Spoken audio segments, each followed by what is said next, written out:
സുവിശേഷത്തിൻ്റെ എരിയുന്ന ജ്വാലകളായി. അനേകം വൈദികരിത ലോകത്തിൽ പ്രശോഭിക്കുന്നു. ക്രിസ്തു എന്ന പ്രകാശത്തെ അവർ പ്രഘോഷിക്കുന്നു. വെല്ലുവിളികളെ അതിജീവിച്ച് അവർ ദൈവരാജ്യത്തിന് സാക്ഷ്യം നൽകുന്നു. ഇത് ലെബനോൺ എന്ന ദേശത്ത് നിരവധി വർഷം മിഷൻ ശുശ്രൂഷ നിർവഹിച്ച് മടങ്ങിവന്ന ദിവ്യരക്ഷക സഭാംഗമായ ഫാദർ ബിനോയ് ഉപ്പുമാക്കൽ. ഇപ്പോൾ ദിവ്യരക്ഷക സഭയുടെ കേരളത്തിലെ ദൈവവിളി പ്രമോട്ടർ കൂടിയായ ഈ വൈദികൻ ലെബനോനിലെ അഭയാർത്ഥി ക്യാമ്പുകളിലെ തൻ്റെ ശുശ്രൂഷകളെക്കുറിച്ചും തൻ്റെ ദൈവവിളിയുടെ മഹത്വത്തെക്കുറിച്ചും നമ്മോട് പങ്കുവയ്ക്കുന്നു. ബിനോയച്ച, ശാലോം ടി വിയിൽ ജോഷു എന്ന ഈ പ്രോഗ്രാമിൽ അച്ഛനോടൊപ്പമുള്ള ഈ രണ്ടാമത്തെ എപ്പിസോഡിലേക്ക് സ്വാഗതം. ആദ്യ എപ്പിസോഡിൽ അച്ഛൻ പറഞ്ഞത് വളരെ ഹൃദ്യമായ ഒരു പങ്കുവയ്ക്കലായിരുന്നു. കാരണം അച്ഛൻ്റെ വീട് കാഞ്ഞിരപ്പള്ളി പാലപ്ര എന്ന് പറയുന്ന സ്ഥലത്ത് വിമല മാതാ ചർച്ച് ആണ് അച്ഛൻ്റെ ഇടവക. അവിടെ വീട്ടിൽ അപ്പച്ചൻ, അമ്മച്ചി, ഒരു ചേട്ടൻ, 2 ചേച്ചിമാർ, ഏറ്റവും ഇളയതാണ് അച്ഛൻ.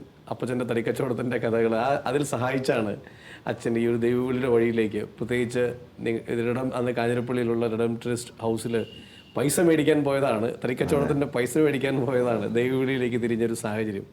തീർച്ചയായിട്ടും അമ്മച്ചിയുടെ അപ്പച്ചൻ്റെ ഒക്കെ ആ ഒരു കുടുംബത്തെ പ്രാർത്ഥന, എല്ലാ ദിവസവും 7 മണിക്കുള്ള ജപമാല, അതിനുശേഷമുള്ള ഒരുമിച്ചിരുന്നുള്ള വർത്തമാനം, അതൊക്കെ ഏറ്റവും കൂടുതൽ സഹായിച്ച ഒരു കാര്യമായിട്ട് അച്ഛൻ പറയുകയുണ്ടായി. ഒരുപക്ഷെ കുഞ്ഞുനാൾ പോലും അച്ഛനാവാൻ ആഗ്രഹിച്ചു നടന്നതല്ല, വളരെ പ്രത്യേകമായ രീതിയിൽ ദൈവം ഈ വിളി തിരിച്ചറിയാൻ സഹായിച്ച വളരെ ഒരു പ്രത്യേകതയുള്ള ഒരു ദൈവവിളി ലഭിച്ച ഒരു ഭാഗ്യപ്പെട്ട ഒരാളാണ് അച്ഛൻ, ഒരു അനുഗ്രഹം ലഭിച്ച ആളാണ് അച്ഛൻ.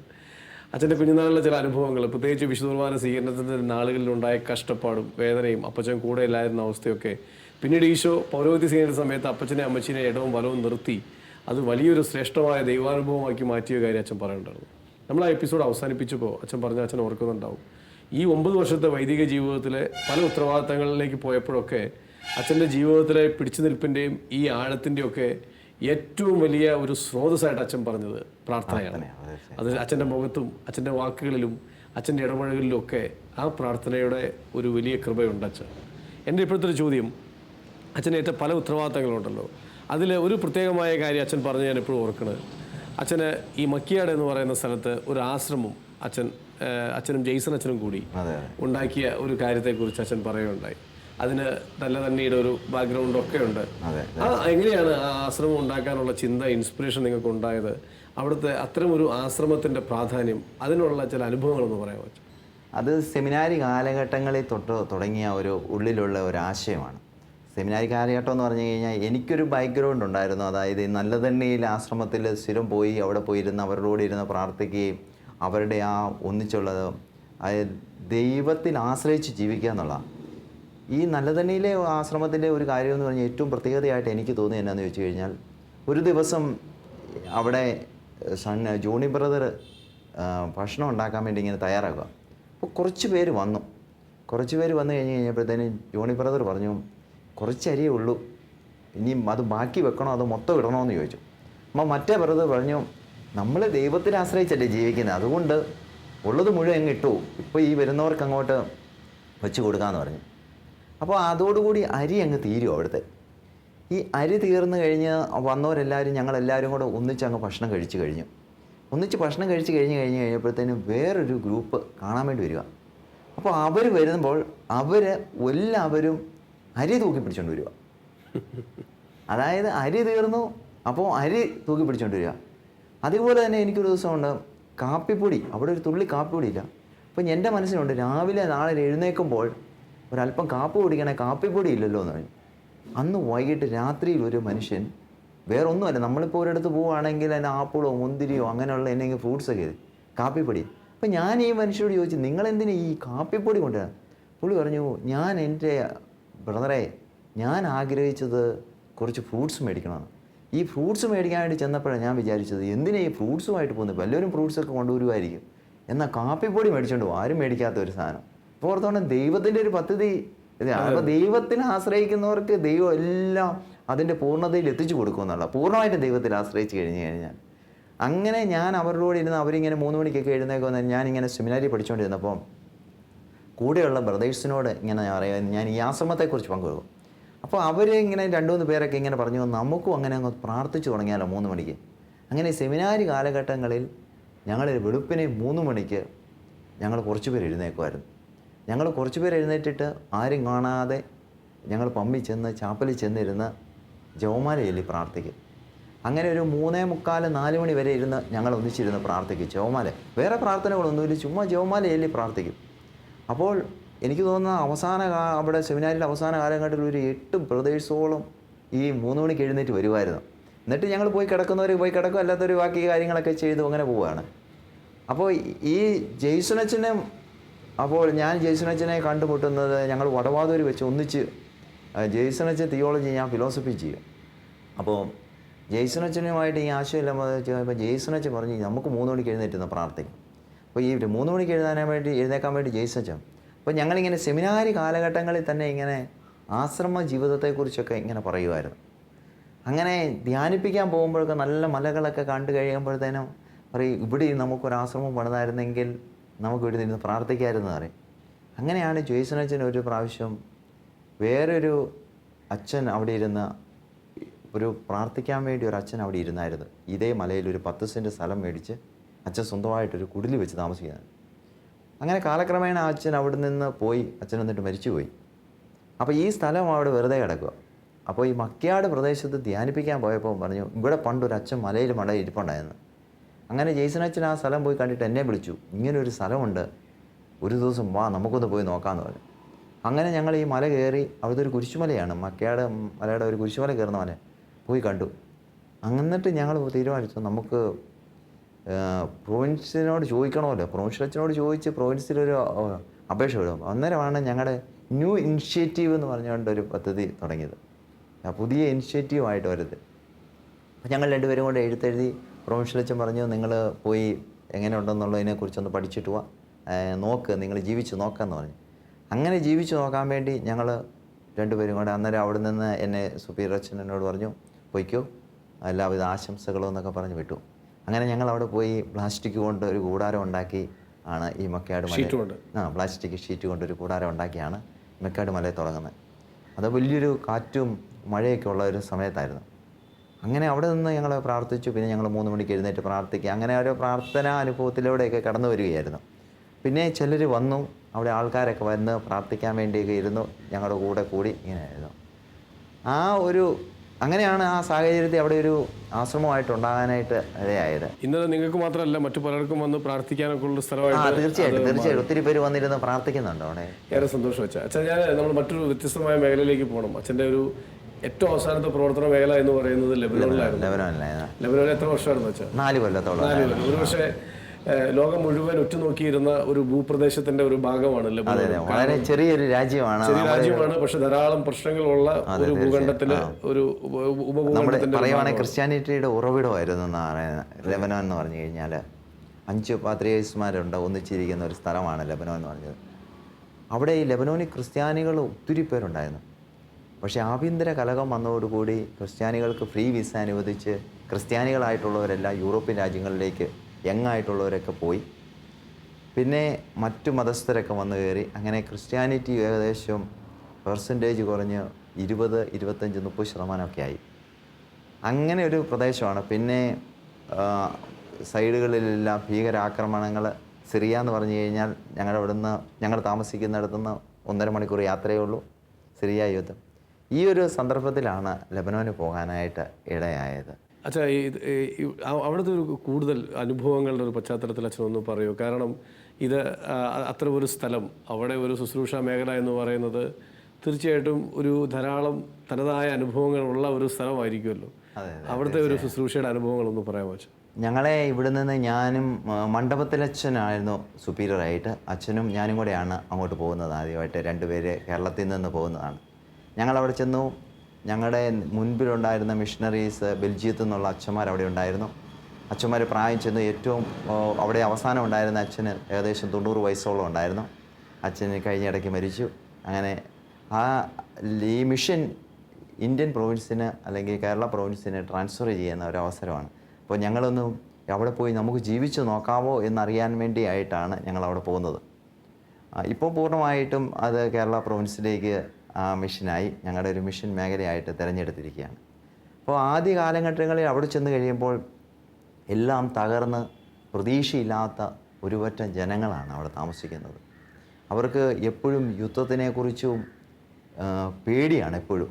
പിന്നെ അവരാരും ഒന്നിനെക്കുറിച്ച് പിന്നീട് എന്താ നാളത്തെ ജീവിതത്തെക്കുറിച്ച് ഒരു പ്രതീക്ഷയൊന്നുമില്ല അവർക്ക്. ഇന്ന് ജീവിച്ചു ഇന്ന് തീരുമെന്നുള്ള ഒരു ജീവിത ശൈലിയാണ്.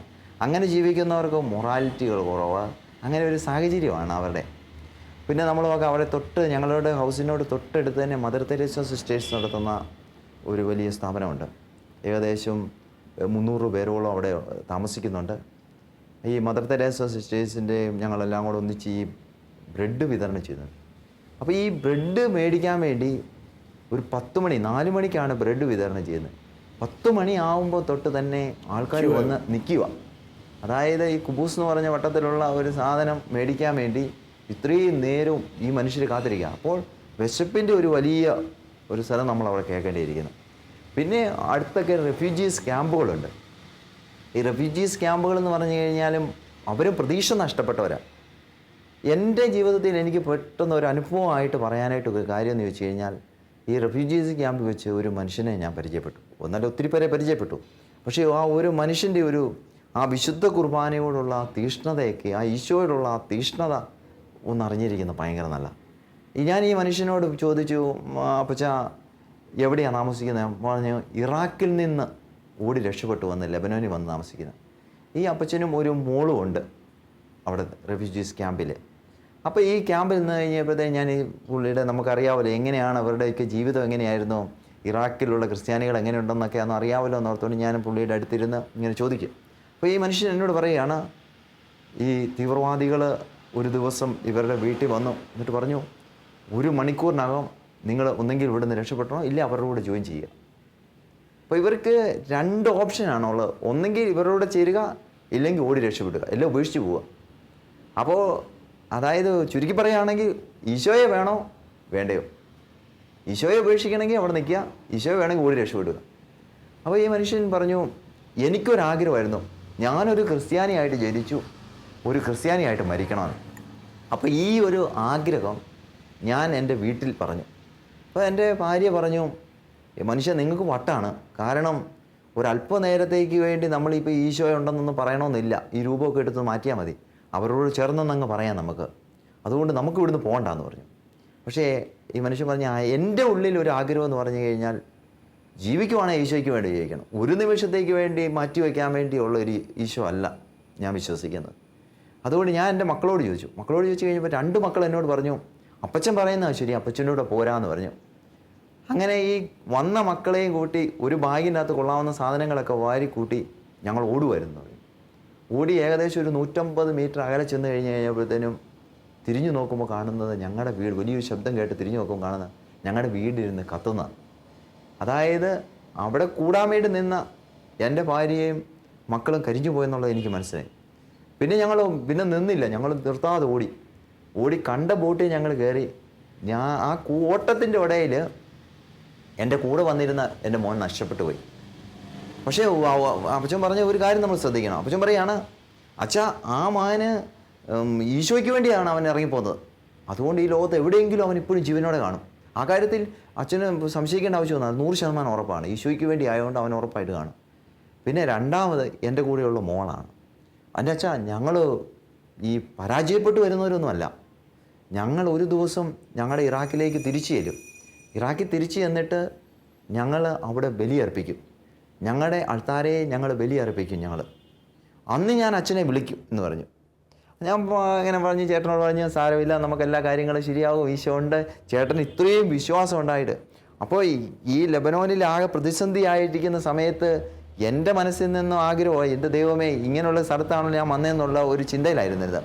പക്ഷേ ഈ ചേട്ടൻ്റെ വിശ്വാസം കണ്ടു കഴിഞ്ഞപ്പോൾ എൻ്റെ വിശ്വാസം കൂടുക, ഈശോയോടുള്ള ഭയങ്കര തീഷ്ണത നമ്മൾ കൂടുക, നമ്മളും ഇനി ഇവരുടെ കൂടെ നിൽക്കണമല്ലോ എന്നുള്ള ഒരു തീഷ്ണത നമുക്ക് കിട്ടുക. എന്നിട്ട് ഈ മനുഷ്യൻ പോയി. അത് കഴിഞ്ഞിട്ട് പിന്നെ ആ മനുഷ്യനെ കണ്ടില്ല ഞാൻ. കഴിഞ്ഞ ഞായറാഴ്ച ഞങ്ങൾ ഒലിവലയൊക്കെ എടുത്ത് വിശുദ്ധ കുർബാനയൊക്കെ കഴിഞ്ഞിട്ട് തിരിച്ച് വന്നിരുന്ന് കഴിഞ്ഞപ്പോൾ എന്നെ ഒരു ഫോൺ കോൾ വന്നു. ഞാനിങ്ങനെ പതിവ് പോലെ എടുത്ത് സംസാരിച്ച് കഴിഞ്ഞപ്പോഴത്തേനും അങ്ങേ സൈഡിൽ നിന്ന് ഭയങ്കരമായിട്ട് പൊട്ടിക്കരയും ഒരു മനുഷ്യൻ. ഇങ്ങനെ പൊട്ടിക്കരയിച്ചതിൻ്റെ ഇടയ്ക്ക് ഈ മനുഷ്യൻ പറയുകയാണ്, അച്ഛാ തെറ്റിദ്ധരിക്കരുത്, സങ്കടം കൊണ്ടല്ല കരയുന്നത്, സന്തോഷം കൊണ്ട് കരയുക, സന്തോഷം കൊണ്ട് കരയുന്നതാണ്. കാരണം അന്ന് ഞാൻ അച്ഛനോട് പറഞ്ഞില്ലേ, ഒരു ദിവസം ഞങ്ങൾ തിരിച്ചു വരും, അന്ന് ഞങ്ങൾ ഒന്ന് ചേർന്ന് ബലിയർപ്പിക്കുമെന്ന്. ഇന്ന് ആ ദിവസം അച്ഛാ, ഇന്ന് ആ ദിവസമാണ്. ഞങ്ങൾ പൊട്ടിപ്പറഞ്ഞ ഞങ്ങളുടെ ബലിപീഠത്തിൽ നിന്ന് അടർന്നുപോയ കല്ലുകളെല്ലാം അടുക്കി വെച്ച് ഒരു വലിയൊരു കല്ലിൻ്റെ മുകളിൽ ഞങ്ങൾ ബലിയർപ്പിച്ചു. ആ ബലിയർപ്പിച്ച് കേട്ട് വന്നിരുന്ന് വിളിക്കുന്നത്. അതുകൊണ്ട് സങ്കടം കൊണ്ട് കരയുന്നല്ല, സന്തോഷം കൊണ്ടുള്ള കരച്ചിലാച്ച ഇപ്പോൾ കരയുന്നത്. അത് നമ്മളെ അങ്ങോട്ട് മോട്ടിവേറ്റ് ചെയ്യുവാണ്. അപ്പോൾ എവിടെയാണേലും ആ ഈശോയ്ക്ക് വേണ്ടി ജീവിക്കുന്ന മനുഷ്യൻ്റെ തീഷ്ണത എന്ത് പ്രതിസന്ധി ഉണ്ടെങ്കിലും ഒരിക്കലും നഷ്ടപ്പെട്ടു പോകില്ല. അതിപ്പോൾ ഏത് വെല്ലുവിളിയോ അപ്പോൾ എന്ത് സംഭവിച്ചോട്ടെ, ജീവിതത്തിൽ എന്ത് സംഭവിച്ചോട്ടെ, പക്ഷേ ജീവിക്കുന്നത് ഈശോയ്ക്ക് വേണ്ടിയാണ്. അവൻ്റെ ആ തീഷ്ണത ഒരു മനുഷ്യനും എടുത്തു കളയാൻ പറ്റില്ല, ഒരിക്കലും കരിച്ചു കളയാൻ പറ്റുന്നതല്ല. അതിപ്പോൾ ആരെന്ത് പറഞ്ഞെന്ന് പറഞ്ഞാലും മറ്റുള്ളവരെങ്ങനെ ജീവിച്ചു അതൊന്നും ഒരു പ്രശ്നമല്ല. എല്ലാം നഷ്ടപ്പെട്ടിട്ടും ഈശോയെ ഉപേക്ഷിക്കാൻ തയ്യാറാവാതെ ഓടിപ്പോകുന്ന ആ ഒരു ജീവിതം ഉണ്ടല്ലോ, അത് നമുക്ക്. പക്ഷെ ഞാൻ ചോദിക്കുന്നത്, ഇത് കേൾക്കുമ്പോൾ ഇന്ന് നമ്മുടെ കേരളത്തിലെ, ഭാരതത്തിൽ ഈ വചനപ്രഘോഷണവും ഈശോയുടെ ബോധ്യം കൊടുക്കുന്ന നിങ്ങളുടെ ഈ ശുശ്രൂഷ ഇന്നത്തെ ഈ ആധുനിക കാലഘട്ടത്തിൽ ധാരാളം വെല്ലുവിളികളുടെ നടുവിൽ വളരെ പ്രധാനപ്പെട്ടതല്ലേ? തീർച്ചയായിട്ടും ഇന്നാണ് നമുക്ക് ഏറ്റവും അത്യാവശ്യം, ഇപ്പോഴാണ്. അതായത് വചനം നമ്മൾ വിതയ്ക്കുക. അപ്പോൾ നിലം ഒരു പ്രധാനപ്പെട്ടതാണെങ്കിലും വിത്തും അതിൻ്റെ അത്രയും പ്രധാനപ്പെട്ടതാണ്. അപ്പോൾ നല്ല വിത്ത് ചെന്ന് വീഴുവാണെങ്കിൽ അവൻ ഈ പാറ പോലെ ഇരിക്കുന്നതാണെങ്കിൽ തുരന്നതിന് ഇറങ്ങും. കാരണം വചനം എന്ന് പറഞ്ഞു കഴിഞ്ഞാൽ അത് കൂടം പോലെയാണെന്നാണ് പറയുന്നത്, അത് തുറന്ന് കയറുക തന്നെ ചെയ്യും. അപ്പോൾ ഇപ്പോഴാണ് വചനത്തിൻ്റെ ഏറ്റവും ആവശ്യകത. നമുക്കറിയാം, ഇപ്പം വെല്ലുവിളികൾ നിറഞ്ഞ് നമ്മളെല്ലാവരും തിരിച്ച് ഓരോ ക്വസ്റ്റ്യനുകൾ ചോദിച്ചുകൊണ്ടിരിക്കുന്ന ഒരു സമയമാണ്. പക്ഷേ ഇത് പണ്ടുണ്ടായിരുന്നു. ഈശോ തൻ്റെ മിഷൻ ആരംഭിച്ചു കഴിഞ്ഞപ്പോഴത്തേനും എല്ലാവരും ദൈവരാജ്യത്തെക്കുറിച്ച് പറഞ്ഞു കഴിഞ്ഞപ്പോഴത്തേനും പ്രതിസന്ധികളുണ്ടായിരുന്നു. പക്ഷേ പിതാവിനോടുള്ള ആ തീഷ്ണത അവനെ ഒരുക്കിക്കളയുകയാണ്. പിതാവിനോടുള്ള തീഷ്ണത, ഞാൻ പറയുന്ന ഇതേ തീഷ്ണത നമുക്കുണ്ടായിരിക്കണം. പ്രതിസന്ധികളുണ്ടായാലും പങ്കുവയ്ക്കുന്നത് വചനമാണ്. പങ്കുവയ്ക്കുന്ന വചനമായിട്ട് അത് 100 മേനി ഫലം പുറപ്പെടുവിച്ചിട്ടേ വരുവുള്ളൂ തിരിച്ച്. അപ്പോൾ ഈ സമയത്ത് ഞങ്ങളെ റിഡംപ്റ്ററിസ്റ്റുകാരെ സംബന്ധിച്ചോളം, ദിവ്യരക്ഷസഭക്കാരെ സംബന്ധിച്ചോളം ഏറ്റവും പ്രധാനപ്പെട്ട ആവശ്യമാണ്. അതായത് ചിതറിക്കപ്പെട്ടു പോയെങ്കിൽ അവരെ ഒന്നിപ്പിച്ച് കൊണ്ടുവരുവാനായിട്ട്, വചനത്തിൽ ഒന്നിപ്പിക്കുവാനായിട്ട്. ഇനി ഉണങ്ങിപ്പോയെങ്കിൽ അവിടെ വെള്ളം ഒഴിച്ച് നനച്ച് ആ വിത്ത് പൊക്കിക്കൊണ്ട് വരുവാനായിട്ട് ഈ സമയത്ത് വചനത്തിന് ഒത്തിരി കഴിയും. അത് നമ്മൾ എപ്പോഴും നമ്മൾ ഉപയോഗിച്ചുകൊണ്ടിരിക്കണം, തീഷ്ണതയോട് വരിക. ഒരിക്കലും മങ്ങിപ്പോയത്. എവിടെയെങ്കിലും പ്രതിസന്ധി അവിടെ ഇവിടെയൊക്കെ ഒരു പൊട്ടലും ചീറ്റലും ഒക്കെ ഉണ്ടായാലും നമ്മൾ വചനത്തിൽ ഉറച്ചു നിൽക്കണം. അപ്പോൾ നമ്മൾ വളർന്നു വരും. അതാണ് എനിക്ക് ഇപ്പോൾ പറയുന്നത്.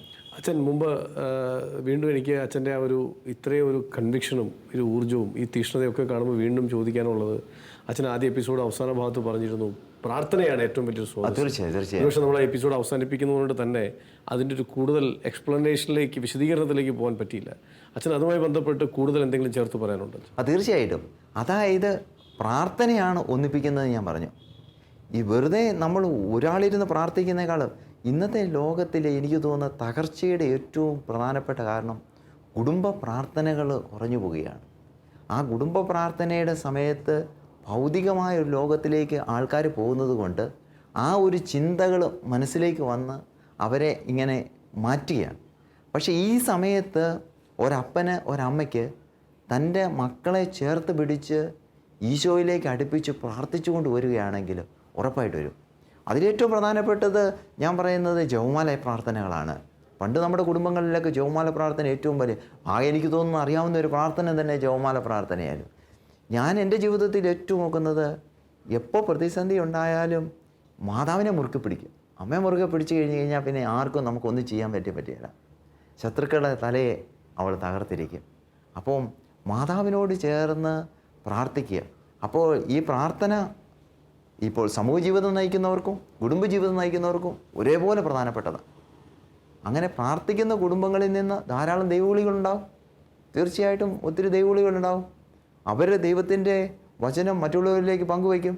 ഇപ്പോൾ നമ്മൾ പറയുവാണെങ്കിലും നമ്മൾ പോയി കഴിയുമ്പോൾ ശ്രദ്ധിക്കുന്നതന്നെ, ഏത് തീവ്രവാദിയാണെങ്കിലും ഏത് മതവിരുദ്ധനാണെങ്കിലും വൈകുന്നേരം പ്രാർത്ഥനയുണ്ടോ എന്ന് നമ്മളൊന്ന് ചെറുതായിട്ട് നോക്കും. അപ്പോൾ പ്രാർത്ഥനയുള്ള കുടുംബത്തിൽ ഉറപ്പാണ് അവിടെ യൂണിറ്റി ഉണ്ട്. ഒന്നിച്ചിരുന്ന് പ്രാർത്ഥിക്കണമെങ്കിൽ ഒരു ഐക്യം ഉണ്ടെങ്കിൽ നടക്കണം. അപ്പോൾ യൂണിറ്റി നഷ്ടപ്പെടുന്നത് പ്രാർത്ഥന നഷ്ടപ്പെടുകയാണ്. അപ്പോൾ ആ സമൂഹ ജീവിതത്തിന് തന്നെ ഭയങ്കര തകർച്ചയുണ്ടാകും. പ്രാർത്ഥന ജീവിതത്തിൽ ഒത്തിരിയേറെ മാറ്റങ്ങളുണ്ടാക്കും. സന്തോഷം അച്ഛൻ കേൾക്കുമ്പോൾ. അച്ഛൻ ഈ പ്രാർത്ഥനയെക്കുറിച്ച് പറഞ്ഞ കൂട്ടത്തിൽ അച്ഛൻ ദൈവവിളിയുടെ ഒരു കാര്യം, കുടുംബങ്ങളിലെ പ്രാർത്ഥനയെക്കുറിച്ചൊക്കെ പറഞ്ഞപ്പോഴും ആ ദൈവവിളിയെക്കുറിച്ച് പരാമർശിച്ചുകൊണ്ട് പറയാം, എനിക്ക് മനസ്സിലാവുന്നതനുസരിച്ച് അച്ഛൻ ഇപ്പോൾ ഈ റിഡംപ്റ്ററിസ്റ്റ് കോൺഗ്രിഗേഷൻ്റെ ഒക്കേഷൻ പ്രൊമോട്ടർ കൂടിയാണ്, ദൈവവിളി പ്രോത്സാഹിപ്പിക്കുന്ന ആൾ കൂടിയാണ്. തീർച്ചയായിട്ടും. അപ്പോൾ ഇന്നത്തെ ഒരു കാലഘട്ടത്തിൽ ദൈവവിളിയുടെ പ്രാധാന്യം എന്തുമാത്രം, ഇത് പറയുമ്പോൾ ഈ കാലഘട്ടം എന്ന് പറയുന്ന വാക്കിന് ഈ നാളുകളിൽ വലിയൊരു പ്രാധാന്യമുണ്ട്. കാരണം പല വിധത്തിൽ സഭ വെല്ലുവിളികളെ അഭിമുഖീകരിക്കുന്ന ഒരു കാലഘട്ടത്തിന് നടുവിൽ ദൈവവിളിയുടെ ആവശ്യകതയെക്കുറിച്ചും അതിൻ്റെ പ്രാധാന്യത്തെക്കുറിച്ചും അച്ഛൻ എന്ത് പറയുന്നു? ഞാൻ പറഞ്ഞല്ലോ, നല്ല കുടുംബങ്ങളിൽ നിന്ന് നല്ല ദൈവവിളികൾ. ഈ ദൈവവിളി എന്ന് പറഞ്ഞു കഴിഞ്ഞാൽ ഞാൻ അച്ഛനായതോ വേറൊരാൾ അച്ഛനായതോ എല്ലാം ഞങ്ങളെല്ലാം വന്നത് ഓരോ വ്യത്യസ്തമായ കുടുംബങ്ങളിൽ നിന്നാണ്. അപ്പോൾ എനിക്ക് തെറ്റുപറ്റിയെന്ന് പറഞ്ഞുകൊണ്ട് എൻ്റെ കുടുംബ പശ്ചാത്തലത്തിൽ ഞാൻ വളർന്നത്, അല്ലാതെ ആരും ഇങ്ങനെ ആകാശത്തു നിന്ന് ഇറങ്ങി വന്ന ഒരു ദൈവവിളികളും ഇല്ല. എല്ലാം കുടുംബങ്ങളിൽ നിന്ന് വളർന്നു വന്നവരാണ്. അപ്പോൾ എവിടെയെങ്കിലുമൊക്കെ വീഴ്ചയുണ്ടായെങ്കിൽ അത് പരിഹരിക്കാൻ വേണ്ടി തീഷ്ണതയോടെ ഇറങ്ങി ചെല്ലുക. അപ്പോൾ ഓരോ കുടുംബങ്ങളിലും അല്ലെങ്കിൽ ഓരോ കുടുംബനാഥനും അല്ലെങ്കിൽ ആരെങ്കിലും ദൈവവിളിയെ കുറ്റപ്പെടുത്തുന്നുണ്ടെങ്കിൽ അവർക്ക് പറയാൻ കഴിയണം, ഞാൻ എൻ്റെ മോനെ ഇറക്കി വെച്ചിട്ട് കാണിച്ചു തരാം. ഇങ്ങനെയുള്ളൊരു തീഷ്ണതയിലാണ് മക്കൾ ജീവിക്കേണ്ടത്. അപ്പോൾ അങ്ങനെ കാണിച്ചു കൊടുക്കാൻ എനിക്ക് തോന്നുന്നത് ദൈവവിളികൾ കുറഞ്ഞുകൊണ്ടൊന്നിരിക്കുമല്ല. കാരണം വിളിക്കുന്നത് ദൈവമാണ്, മനുഷ്യരല്ല വിളിക്കുന്നത് ദൈവമാണ്. പക്ഷേ വിളി കേൾക്കുന്നതിലാണ് കാര്യമിരിക്കുന്നത്. വിളി കേൾക്കുക, അത് തിരിച്ചറിയുക എന്നാണ്. കാരണം ഇന്ന് നമ്മുടെ മീഡിയയുടെയൊക്കെ അതിപ്രസരം കാരണം, അല്ലെങ്കിൽ അവർ കാണുന്നതും കേൾക്കുന്നതുമൊക്കെ ഈ ലോകത്തിൻ്റേതായ ഒരു ചെയ്യാം. പക്ഷേ ഇതിനപ്പുറമായ ഒരു ലോകമുണ്ടെന്നും ആ ലോകത്തിലേക്കാണ് കാല് വെച്ച് വെക്കാൻ വേണ്ടി മറ്റുള്ളവരെ ഞാൻ നടത്തേണ്ടവനാണെന്നുള്ളൊരു ചിന്ത വന്നു കഴിഞ്ഞാൽ പിന്നെ എനിക്ക് ഇറങ്ങിത്തരാം. നമുക്ക് ഈ ജീസസ് യൂത്തിൻ്റെയൊക്കെ പ്രവർത്തകരെ കണ്ടാൽ അറിയാം എന്തൊരു തീഷ്ണതയാണ്. ഞാനും എൻ്റെ ചെറുപ്പത്തിൽ ജീസസ് യൂത്തിൽ അംഗമായിരുന്നു. അപ്പോൾ ഞങ്ങൾ ഒരു ഇടവകയിൽ പോയിട്ട് ധ്യാനം നടത്തുന്ന ദിവസങ്ങളിലൊക്കെ 3 മണിക്ക് എഴുന്നേറ്റ് ഞങ്ങൾ ആ പള്ളിക്ക് ചുറ്റും നടന്ന് ജോമാല തെല്ലിയ ദിവസങ്ങളൊക്കെ ഉണ്ട്. പക്ഷേ ഇന്ന് യുവാക്കൾ അതുപോലെ ഉണ്ട്. പക്ഷേ നമ്മൾ അത് കാണുന്നില്ല. നമ്മളെപ്പോഴും നെഗറ്റീവ് വശങ്ങളെക്കുറിച്ചാണ് നമ്മൾ കാണിച്ചു കാണുന്നതും. പക്ഷേ പോസിറ്റീവായിട്ട് അനേകം കുഞ്ഞുങ്ങൾ ദൈവത്തിന് വേണ്ടി വേല ചെയ്യുന്ന അനേകം കുഞ്ഞുങ്ങളുണ്ട്. ആ കുഞ്ഞുങ്ങളുടെ വിളി തിരിച്ചറിയുക, ഏത് വിളിയിലേക്കാണ് വിളി തിരിച്ചറിയുക. ഒരു വൊക്കേഷൻ പ്രൊമോട്ടർ എന്ന നിലയിൽ എൻ്റെ ദൗത്യം എന്ന് പറഞ്ഞു കഴിഞ്ഞാൽ അവരുടെ വിളി തിരിച്ചറിയുവാനായിട്ട് അവരെ സഹായിക്കാമെന്ന് മാത്രമേ ഉള്ളൂ. അല്ലാതെ ഞാൻ പറയും നീ എൻ്റെ കൂടെ ചേരണമെന്നോ അങ്ങനെ വേറൊരു സഭയിൽ ചേരണം അങ്ങനെ പറയുന്നേക്കാൾ ഉപരിയായിട്ട് അവരുടെ വിളി തിരിച്ചറിഞ്ഞ് അവരെ സഹായിക്കുക, വഴി നടത്തുക. അപ്പോൾ ഈ വഴി നടത്താൻ വേണ്ടി സഹായകനായിരിക്കണം. അപ്പോൾ ഈശോ ആണെങ്കിൽ നമുക്ക് പഴയ നിയമത്തിലേക്കൊക്കെ തിരിഞ്ഞു നോക്കിയാൽ അറിയാം, മുൻപിലൊരാൾ നടന്നിട്ട് പറയുകയാണ് പോരെ എന്ന് പറയുകയാണ്. അപ്പോൾ ഈശോ ആണെങ്കിൽ ശിഷ്യന്മാരെ കൂടെ കൂട്ടുക എന്ന് പറഞ്ഞാൽ നമ്മൾ കൂടെ കൂട്ടി അവരെ ഒന്നിച്ച് വഴി നടത്തുകയാണ്. അതിനു വേണ്ടി സഹായകമായിട്ടാണ് തീരണം നമ്മൾ. അപ്പോൾ നമ്മുടെ ജീവിതം തന്നെ ഒരു മാതൃകയായി തീരണം. അപ്പോഴാണ് യഥാർത്ഥ ദൈവവിളികൾ ഉണ്ടാവുക. അച്ഛാ, ഞാൻ മറ്റൊരു കാര്യം, ഒരുപക്ഷെ ഇപ്പോൾ 9 വർഷം കഴിഞ്ഞു വൈദികനായിട്ട്. ഇന്നത്തെ ഒരു കാലഘട്ടത്തിൽ ഈ ഒരു വൈദികനായി ജീവിക്കുമ്പോൾ ഏറ്റവും വിശ്വസ്തയോടെ ഒരു നല്ല സാക്ഷ്യത്തോടു കൂടി ജീവിക്കുക എന്ന് പറയുന്നത് അത്ര പ്രായോഗികമായി എളുപ്പമല്ല. അല്ല, തീർച്ചയായിട്ടും. പക്ഷെ അതൊരിക്കലും അസാധ്യമല്ല. അസാധ്യമാണെന്ന് നമ്മൾ പറയുന്നത് ശരിയല്ല, അങ്ങനെ പറയാൻ പാടില്ല. പക്ഷേ ധാരാളം വെല്ലുവിളികളുണ്ട്. അപ്പോൾ എങ്ങനെ സാധിക്കുന്നു വെച്ചാൽ ഇങ്ങനത്തെ ഒരു കാര്യങ്ങളുടെ നടുവിൽ ഒരു വിശ്വസ്തയോടെ ജീവിക്കാനായിട്ട് ഏറ്റവും പ്രധാനപ്പെട്ടതെന്ന് പറഞ്ഞു കഴിഞ്ഞാൽ നമ്മൾ സമൂഹത്തിൽ ജീവിക്കുന്നവർ, അതായത് ആശ്രമങ്ങളിൽ ജീവിക്കുന്നവരുടെ ഭയങ്കര എളുപ്പമാണ്. കാരണം നമുക്ക് എന്തെങ്കിലും പ്രതിസന്ധികളൊക്കെ ഉണ്ടായെങ്കിൽ നമുക്ക് ഒരു കുടുംബം പോലെ ഷെയർ ചെയ്യാൻ ആൾക്കാരുണ്ട്, അവർക്ക് എളുപ്പമാണ്. പിന്നെ മറ്റുള്ളവരാണേലും ഇതൊരു വലിയ പ്രതിസന്ധിയൊന്നും അല്ല ജീവിക്കുക എന്നുള്ളത്. കാരണം ഈശോയിലാണ് ഞാൻ ആശ്രയിക്കേണ്ടത്. ഈശോയിൽ ആശ്രയിക്കുന്നവർക്ക് ഇത് പ്രതിസന്ധിയില്ല. കാരണം നമ്മൾ പലപ്പോഴും എൻ്റെ ജീവിതത്തിൽ പ്രതിസന്ധി ഉണ്ടാകുമ്പോൾ ഞാൻ ആശ്രയിക്കുന്ന ആ സാധനം ഏതാണെന്നുള്ള ആശ്രയിക്കുന്ന വ്യക്തി, അതിനെ ആശ്രയിക്കും. ഒരു മനുഷ്യൻ പ്രാർത്ഥിച്ച് ഈശോയിൽ ആശ്രയിക്കുന്നതാണ്, അവൻ്റെ വിഷമതകളും വേദനകളും എല്ലാം ഈശോയുമായിട്ട് ഷെയർ ചെയ്യുന്ന വ്യക്തിയാണെങ്കിൽ അവരൊരിക്കലും പ്രതിസന്ധി ഉണ്ടാകുകയില്ല. അപ്പോൾ എനിക്ക് പറയാനുള്ളത്, തീഷ്ണതയോടുകൂടി പ്രാർത്ഥിച്ച് തീഷ്ണതയോടുകൂടി പങ്കുവെച്ച്, അതായത് എൻ്റെ കൂടെയുള്ളവരുമായിട്ട് പങ്കുവെച്ച് ജീവിച്ച് കഴിയുമ്പോൾ ഈ പ്രതിസന്ധികളെ തരണം ചെയ്ത് മുന്നോട്ട് പോകാനായിട്ട് സാധിക്കും. ഇല്ല, ഞാൻ പങ്കുവയ്ക്കുന്ന ഒരു വ്യക്തിയല്ല എങ്കിൽ, ഞാനെല്ലാം ഉള്ളിലൊതുക്കി കൊണ്ടുപോകുന്ന വ്യക്തിയാണെങ്കിൽ പൊട്ടിത്തെറിക്കാൻ ചാൻസ് ഉണ്ട്. പക്ഷേ പൊട്ടിത്തെറിക്കുന്നതിന് മുമ്പായിട്ട് പങ്കുവെച്ച് നമ്മുടെ വിഷമതകളാണേലും സന്തോഷമാണേലും മറ്റുള്ളവരുമായിട്ട് പങ്കുവയ്ക്കാം. മറ്റുള്ളവർ പങ്കുവയ്ക്കുമ്പോൾ നമ്മൾ അതിൻ്റെ ആ ഗ്രേഡ് നോക്കണം, ഏത് രീതിയിലുള്ള ആൾക്കാരുമായിട്ട്. ഞാൻ തകർന്നിരിക്കുമ്പോൾ വേറെ തകർന്നിരിക്കുന്ന ഒരു വ്യക്തികളുമായിട്ട് ഞാൻ ഷെയർ ചെയ്യാൻ പോയി കഴിഞ്ഞ് കഴിഞ്ഞാൽ മൊത്തം തകർച്ചയായി തീരും. അതിനുവേണ്ടിയാണല്ലോ പഴയ കാലങ്ങളിലും ഇപ്പോഴും ഉണ്ട് സ്പിരിച്വൽ ഡയറക്ഷൻ എന്ന് പറയുന്നത്. ആത്മീയ പിതാക്കന്മാരെ കണ്ടുപിടിക്കും. ഈ ആത്മീയ പിതാക്കന്മാർ ഒത്തിരി നമ്മളെ സഹായിക്കും. അവരുടെ പ്രാർത്ഥനകളും അവരുടെ ജീവിത ശൈലികളും. പിന്നെ എപ്പോഴും നമ്മൾ നോക്കണം, എപ്പോഴും നമ്മളുടെ ഉദാഹരണം വിശുദ്ധരായിരിക്കണം. കാരണം അവർ നമുക്ക് മുമ്പേ നമ്മളെപ്പോലെ തന്നെ ജീവിച്ചു പോയവരാ. അവർക്ക് വിശുദ്ധരായെങ്കിൽ പിന്നെ എന്തുകൊണ്ട് എനിക്ക് വിശുദ്ധയായിക്കൂടാ? അത് നമ്മളെപ്പോഴും ചിന്തിക്കണം. അപ്പോൾ ആ വിശുദ്ധിയിലേക്കുള്ള വിളിയാണ് എൻ്റെ വിളി എന്ന് തിരിച്ചറിഞ്ഞു കഴിഞ്ഞാൽ എനിക്ക് ഒത്തിരി എളുപ്പമാണ്. അപ്പോൾ വിശുദ്ധ അൽഫോൻസ് ലിഗോരിയൊക്കെ എപ്പോഴും പറയും, നിങ്ങളെ വിളിച്ചിരിക്കുന്നത് ദൈവമാണ്. ഈ സഭയിൽ ജീവിച്ച് മരിക്കുന്ന വ്യക്തികൾക്ക് സ്വർഗത്തിൽ ഒരു കിരീടം ഉറപ്പ് വാഗ്ദാനം ചെയ്തിരിക്കുകയാണ്. അപ്പോൾ ആ വിശുദ്ധിയിലേക്കുള്ള വിളിയാണ്. ഈ വിശുദ്ധിയിൽ ജീവിക്കുന്നവർക്ക് കിരീടം ഉറപ്പാണ്. ചേറെ സന്തോഷം. കാരണം ഈ ഒരു കേരളത്തിൽ ഓഗസ്റ്റ് മാസത്തിലുണ്ടായ പ്രളയം എന്ന് പറയുന്നത് സഭയുടെ ഒരു കാരുണ്യത്തിൻ്റെ മുഖം, അല്ലെങ്കിൽ സഭയിലെ ധാരാളം വൈദികർക്ക് ഒരു കിട്ടിയ പരിശീലനങ്ങളുടെ ഒരു വലിയ നന്മ പുറത്തേക്ക് നമ്മൾ കണ്ട ദിവസം. തീർച്ചയായിട്ടും ഒത്തിരി സഭാ സ്ഥാപനങ്ങൾ തുറന്നിട്ട് തീർച്ചയായിട്ടും എല്ലാ ജാതി ഇവിടെ ഞാൻ താമസിക്കുന്ന ഇവിടെ തന്നെ ഉണ്ടായിരുന്ന ഏകദേശം 500 പേര്. അപ്പോൾ എല്ലാ ജാതി മതസ്ഥരും ഒരുമിച്ച് നന്മ ചെയ്ത ദിവസങ്ങളായിരുന്നു. പക്ഷേ അതിൽ തന്നെ അതിൻ്റെ ഭാഗമാകാൻ കത്തോലിക്ക സഭയ്ക്കും കഴിഞ്ഞു. തീർച്ചയായിട്ടും അതിൽ തന്നെ ധാരാളം വൈദികർ രാവും പകലും ഉറക്കമുളച്ച് രക്ഷാപ്രവർത്തനം മുതൽ ഇന്ന് പുനരധിവാസം വരെ രാവും പകലും കഷ്ടപ്പെട്ട് അധ്വാനിക്കുന്ന ധാരാളം വൈദികരെ നേരിൽ കാണാൻ എനിക്കും സാധിച്ചിട്ടുണ്ട്. അത് പറയുമ്പോൾ എനിക്ക് പെട്ടെന്ന് ഓർക്കുന്നത് എന്താണെന്ന് വെച്ച് കഴിഞ്ഞാൽ, പ്രളയം കഴിഞ്ഞ് വെള്ളം ഞാൻ അല്പം താന്നു. വെള്ളം താന്ന് രാവിലെ ഞാൻ കഥ തുറന്നിറങ്ങി വന്നു കഴിഞ്ഞപ്പോൾ ഞങ്ങളുടെ തന്നെ സഭയിലുള്ള യങ് ആയിട്ടുള്ള അച്ഛന്മാർ, അതായത് എടൂരിൽ നിന്നും കുന്നുംപറ്റയിൽ നിന്നുള്ള ഹൗസിൽ നിന്നൊക്കെ വലിയ പമ്പൊക്കെ ആയിട്ട് അവർ രാവിലെ ഇവിടെ വന്നിരിക്കുക. അതേ, നമ്മുടെ ഇവിടെയാണ് വെള്ളം മുഴുവൻ കയറിയിരിക്കുന്നത്, നമുക്ക് ക്ലീൻ ചെയ്യാൻ പോകണ്ടേ വീടുകൾ. എന്നിട്ട് ഏകദേശം ഒരു 15ഓളം അച്ഛന്മാർ ഒന്നിച്ചു കൂടി ഈ പ്രദേശത്തൊക്കെ പോയിട്ട് ഞങ്ങൾ വീടുകൾ ക്ലീൻ ചെയ്തു. അപ്പോൾ ഞാനവർക്ക് ആ ഒരു പ്രളയം ഈ അച്ഛനാണെന്നുള്ള അന്ന് അച്ഛനാണ് ഇന്ന് ഈ പണിയൊന്നും അല്ല എൻ്റെ, അങ്ങനെയുള്ള ചിന്തയൊന്നുമില്ല. അച്ഛനാണ്, അതുകൊണ്ട് ഞാൻ ഇതിനു വേണ്ടി ഇറങ്ങുക, തീഷ്ണതയോടെ ഇറങ്ങുകയാണ്. എനിക്കറിയാവുന്നിടത്തോളം ഈ റിഡംപ്റ്ററിസ്റ്റ് കോൺഗ്രിഗേഷനും ഒത്തിരി ആളുകളെ സഹായിക്കുന്നതിൽ വളരെ വളരെ ഈ ഒരു കാലഘട്ടത്തിൽ ഇറങ്ങി പുറപ്പെട്ടിട്ടുണ്ട്. അത്തരം ചില കാര്യങ്ങൾ തീർച്ചയായിട്ടും സഭയുടെ വലിയൊരു കാരുണ്യത്തിൻ്റെ മുഖം കാണിക്കാൻ ഈ ദിവ്യരക്ഷക സഭയ്ക്കും തീർച്ചയായിട്ടും സാധിച്ചിട്ടുണ്ട്. പ്രൊഫഷനിലൊക്കെ അതിന് നല്ല സപ്പോർട്ടായിരുന്നു. എല്ലാവരെയും ഒന്നിച്ചു കൂട്ടാനായിട്ടൊക്കെ ആയിട്ട് ഭയങ്കര സപ്പോർട്ട് ചെയ്തു എല്ലാവരെയും. ഏറെ സന്തോഷം വെച്ചാൽ. ഇനി എൻ്റെ ഒരു അവസാനത്തെ ഒരു ചോദ്യം എന്ന് പറയുന്നത്, അച്ഛന് എല്ലാം വ്യത്യസ്തമായ ഒരു ശൈലിയിൽ ദൈവം നടത്തിയ ഒരാളാണ്. അപ്പോൾ ഇനി മുമ്പോട്ട് പോക്കിൽ അച്ഛൻ്റെ ഒരു ജീവിത വെളിയുടെ വഴിയിൽ ഒരു ഫാദർ ബിനോയ് എങ്ങനത്തെയുള്ള ഒരു വൈദികനായി തീരും എന്നാണ് അച്ഛൻ്റെ മനസ്സിൽ ആഗ്രഹം? എങ്ങനെയുള്ളൊരു വൈദികനാകണമെന്നാണ്? എനിക്ക് ഒരേ ഒരു ആഗ്രഹമുള്ളൂ, ഒരു വിശുദ്ധനായി തീരണം എന്നാണ് എൻ്റെ ആഗ്രഹം. ഈ ഒരു ആഗ്രഹത്തിന് വേണ്ടിയാണ് ഞാൻ ജീവിക്കുന്നത്. പിന്നെ എൻ്റെ ജീവിതത്തിൽ ഈ പ്രതിസന്ധികളും ഇതൊക്കെ ഉണ്ടാകുമ്പോൾ ഈശോ ഉണ്ടല്ലോ എൻ്റെ കൂടെ, ആ ഈശോ വഴി നടത്തിക്കോളും.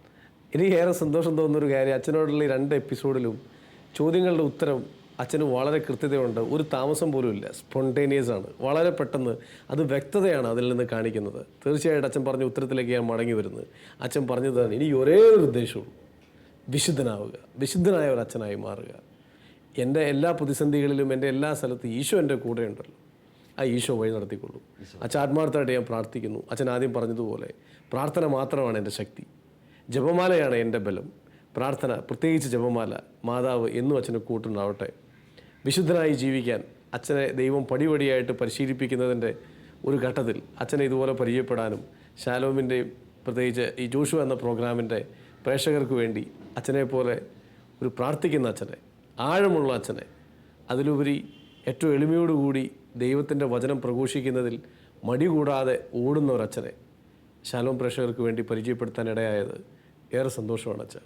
അതുകൊണ്ട് ഈശോ വഴി നടത്തുമെന്നുള്ള ബോധ്യത്തിൽ ആശ്രയിച്ചുകൊണ്ട് ജീവിതത്തിൻ്റെ അവസാന ശ്വാസം വരെ വിളിച്ചവനോട് വിശ്വസ്തനായി ജീവിച്ച് വിശുദ്ധനായി മരിക്കാൻ അച്ഛനിടയാവട്ടെ എന്ന് ആത്മാർത്ഥമായിട്ട് പ്രാർത്ഥിക്കുന്നു. അച്ഛൻ്റെ സാന്നിധ്യത്തിന് നന്ദി.